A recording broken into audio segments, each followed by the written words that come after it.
Luuka District. Somebody may say that we are at a disadvantage. I think it was also a mistake, very big mistake on the side of us as a government, to have so many sugarcane companies within one area. Virtually all sub-counties are now growing sugarcane. You find a trail of people moving, like a 30 on foot, everybody holding a panga. Land wrangling, domestic violence, food insecurity, children who are malnourished, theft, pure child labor, high dropouts, crime, poverty. The impact is bigger than what people think it is.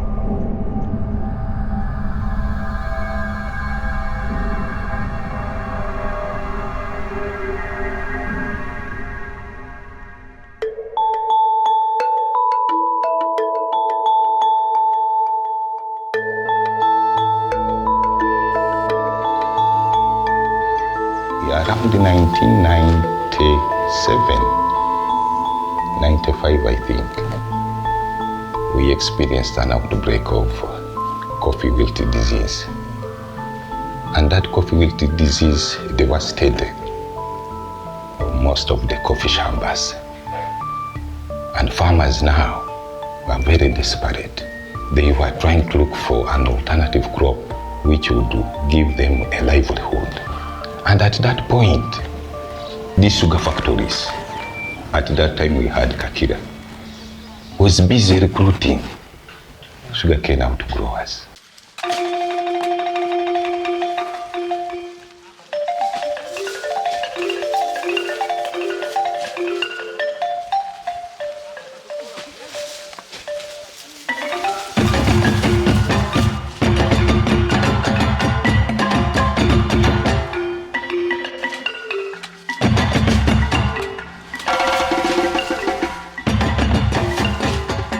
Now most people think sugarcane brings in money quickly. They know if you have an acre, that is 3 million. The problem comes when you think of how much land does each of them have as they do the sugarcane. Nduirewo akadiwera nga abiri gati. Aliwo. Bapangisa bamazeeko n'emyaka 10 kyayongeza bongeza ati. Esente apangisa. Tibamudosa. Bwaba alikwongeza bamuwa emitwalo 10. Bebamuwa. Ayeza gitwamba. Somebody has only 2 acres of land and he has out 1.5 acres of land. He only leaves a small part where the house is. He has no even an area where he can grow food. Agula bugula. Mayete wokulima nzira. Twalimanga kukuduma. Nga alima kuduma n'embooli nafunangako n'embooli. Awo nini atandika okupangisa paka yalimalawo. Nasigaza watono wati wana. Even somebody who is having less than an acre is growing sugarcane, and the home is left without land for growing food. And now they use the little money that they have got after hiring out land to buy food. You know what it costs, especially for the town people, to buy food. If you had 10 people in a home, you estimate them at 1,000 each. Let us take that average. Can it feed somebody? For maybe about 5 years, somebody is being given very little money, like 500 for 5 years. When that money is over, people begin starving. Now, since all land has been hired out, the woman has no food, the man becomes harsh. If she tries to complain, domestic violence comes in. Wazira ezira kyefunanga mukuwaire wabawo ko buzibu ngapangisa nakanda kulemera kubyalema kayayiranga akuvuma ko bomulobero pangisa waba kuno musango ba musango kizibu ngapangisa omudemera ko kayata kwiga amani era mpulirawo byokula wo kulima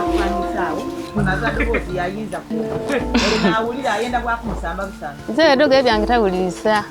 Buli wayenda apangisa oluida nga ndi tamama. Ni wano nga ayomba nga yenda nakuba mama. So in a village, having a home which can really buy food over 10,000 on a daily basis, they are few. Meaning they have to till, they have to plant food, but now where is the land where they are planting this food? People are manipulated in one way or the other. Because giving somebody land at 500,000 for about 5 years, the rich men are taking advantage of these poor men who have land. They're being manipulated in one way or the other. My name is Budugo Issa. I'm the chairman of Busoga Sugarcane Growers Association. I've been in a sugarcane business for more than now 10 years.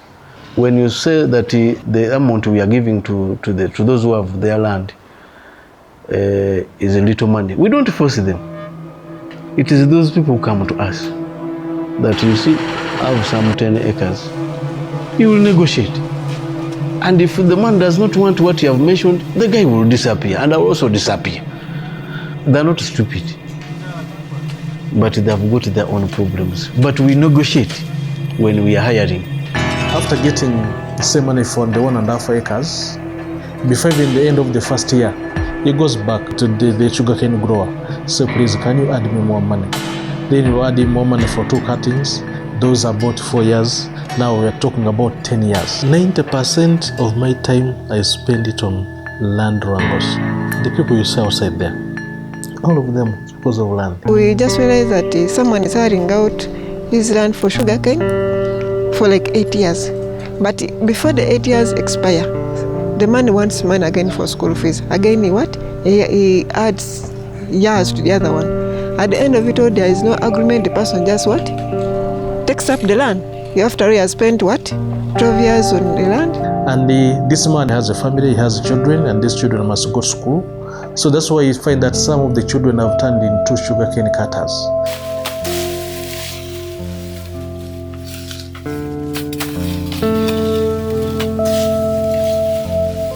Abana bali mukaaga. Abasoma bali 3. Mwana bato. Ndio myaka iri. Bwana batemaga bikadume bafuna. Abakubuuzibwa meya atema yafuna. Batema kuitaka lya abantu nga bafuna ebitabo. Children, especially also coupled with the poverty, think that they can go and start working, and when they get this money, they bring it now to the homes. Iyi atema bikado yafuna sente. Oba akazira mmere agula mwemere. Esende babati nyenga alikwenda okula mu ekintu agula mu oba nkoko eyo yagula. Ejambi yali nayo yagula mwene. Babe yamugulira. You find that children who are supposed to go to school are being used in these shambas. They plant, they weed, they cut, they load the lorries, and sometimes you see them going up the sugar factories on lorries. As education office, we note with the concern that has affected education in Luuka. Maybe even other neighboring districts, but in Luuka it has been so bad. Actually, at one time, we were the last in the nation. Then at one time, we came second last. We are only happy that at least last year, we didn't rank among the last 10. As the child goes to cut the sugar cane, you never know, may get an accident. Because as you're cutting, the panga may run and cut the finger or the hand or even the leg. Last time, 2 children died just in the trading center that you left with. They had gone to the garden, they loaded. After loading, as the vehicle was going to Katla, it got an accident. When they fell down, they died because the sugar cane poured on them. They passed on. In 2014, we even had a P3 child dying from the sugarcane plantation. We were somewhere at an occasion, And we had the police being called in because the vehicle went in reverse and stepped on this child. He came from the sugarcane garden dead, not even taken to hospital. There are some two people I personally moved and went to them when they were there. They told me, but teacher, you leave me, I'm looking for money. They even went ahead by saying that, now how much do you have currently? They were in P6. How much do you have currently? Yesterday I went, I got this. Which money is very little, because at one time I was asking that, how much do they earn really? The information we have is the children who go to do this sugarcane cutting are paid about 2,000 shillings per day. So what benefit is there for the child, the family? And this child is working, laboring the whole day on 2,000 shillings, less than $1. And then is given maybe a chapati and drinking water in the garden there. No, batolire bakusala badosa bana abana abato. Abana balira mu bikado nga bayikola sente bali kubayima.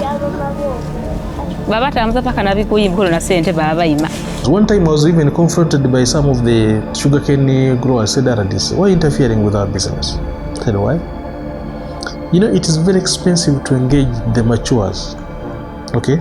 So these children are cheap to use. And ask them, suppose these were children, would you allow? 2, do you know the dangers you're facing? That these children you're using now are going to be dangerous to you. They will be the ones attacking even your children in the future. They are the ones who will be even creating insecurity in your area.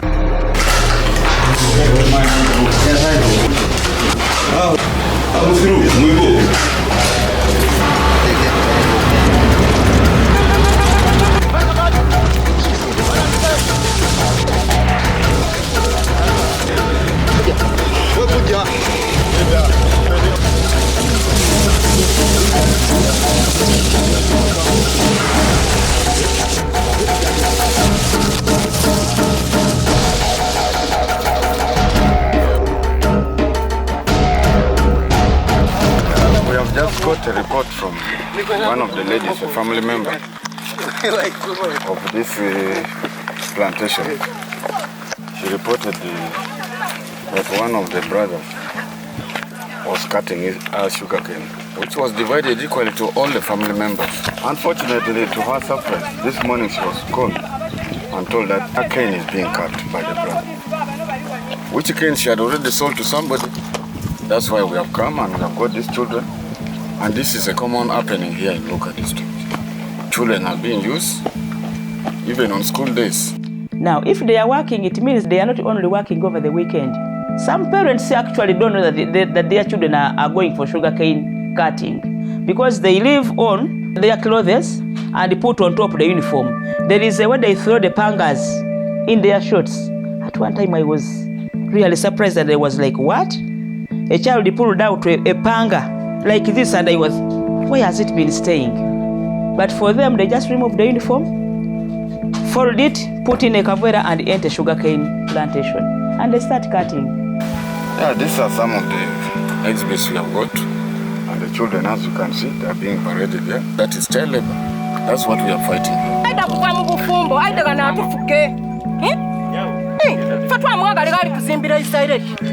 Abagala babiri omulenzi mulala n'oyo gwe balina yawo n'abalwanisa ife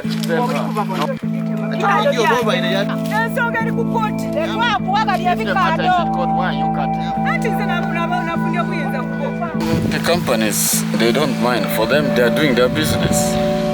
You know, this is now a very wide thing that may involve the government, the central government. Because for them, they don't know what happens down here. Their interest is to get the product from the people. How they come to the factory is not their interest.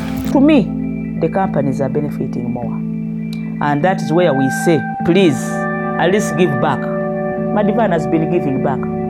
Madivan, he's making roads, at least in some sub-counties, like that one of Nawampiti sub-county, and the Waibuga sub-county, he's been making roads. He constructed a laboratory in Chituto, and Walibo Seed as a give back. He also constructed a classroom at Bulanga Primary School. What does that signify? Yeah. If my people are really working hard to give me the raw materials for my factory, how do I give back? To me, I feel the companies, they have the responsibility, because if they are not there, we'll not be having these problems on the ground. More importantly, the international legal framework now requires businesses to be responsible. And when businesses do certain things in the community, yes, it's good to give back, but one could also argue that they are simply repairing what they have damaged.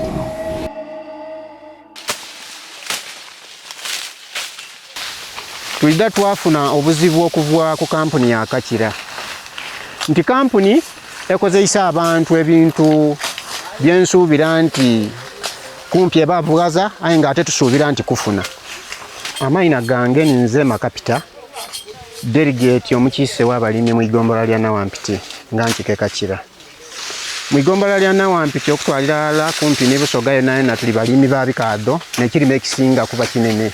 Kampuni eida eritugulako emitwalo 13. Aye 13 egyo eida yasala ku sente debakoba nti dirime ebigire ebyo. Yasala ku sente debakoba nti kampuni esomesa abaana.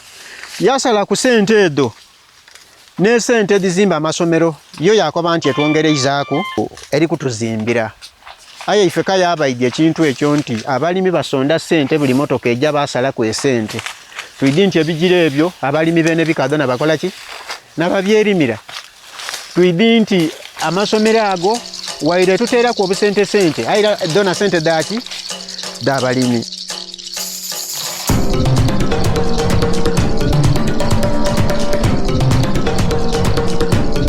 We strive to undertake best practice in everything we do. Environmental protection, care for communities, we repair roads everywhere within our catchment area. Everything we do, we strive for best practice.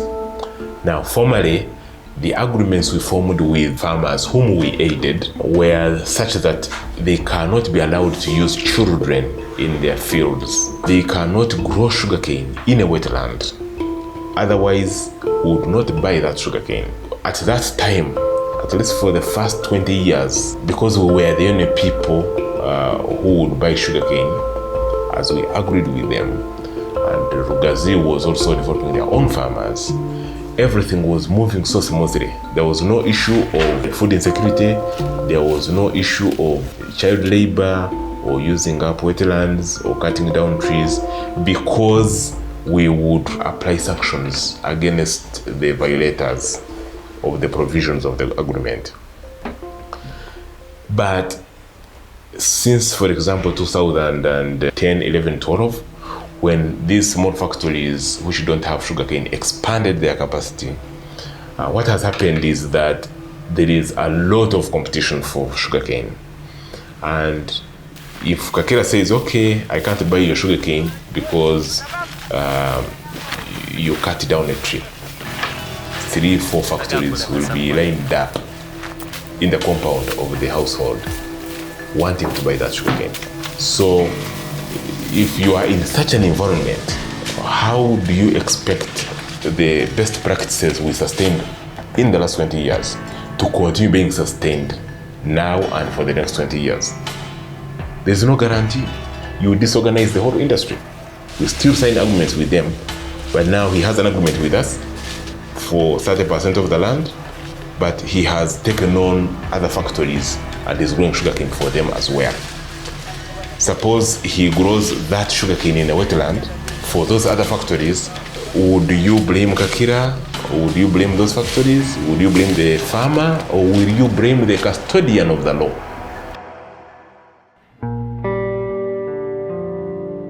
It can be so complex in certain instances because the negative impact on human rights perpetrated by activities of businesses may not be direct. They may be indirect in so many ways. A very good example, let's say the corporations that produce sugar.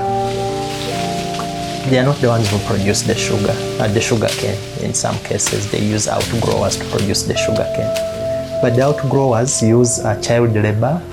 The outgrowers, some of them grab land, but they are doing that indirectly for the purposes of serving the businesses, because the businesses wouldn't survive without the outgrowers.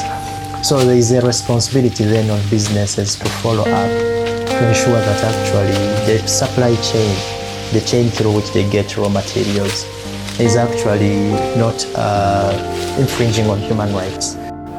I think these are things which government should come in with other stakeholders to study and see. If there must be sugarcane growing, it's okay, because we need the sugar, we need this, we need the...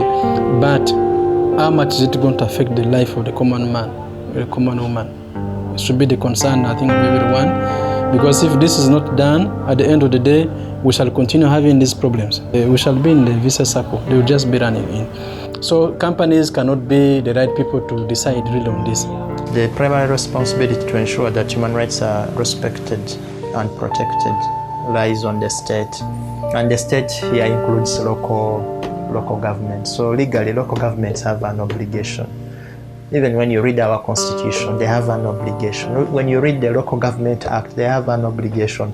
When you read the National Environment Management Act, local authorities have an obligation. When you read the Children's Act, local authorities have an obligation. So they have so many legal obligations to ensure that human rights are respected. And indeed, they should be given chance to exercise their mandates. We seriously need to address it. That's why as a district, we decided to come up with an ordinance. We are cooperating with the police. RDC actually has been very vigilant. Mr. Dewayo Nsubuga, he has been there, sometimes getting lorries and having police to assist, and getting these lorries and taking them to police. Normally, it's very difficult to arrest the children, but arrest the driver. And the drivers normally are punished, okay? When I move around and find children cutting sugarcane, even if they run away, I go for the owner of the shamba, okay? And in a way, it has sort of reduced. Yeah, our chairpersons in some sub-counties who have been so proactive have tried to stop these vehicles carrying those young ones to go and cut sugarcane. But of course, they could still get some backfire from the community. They are threatened.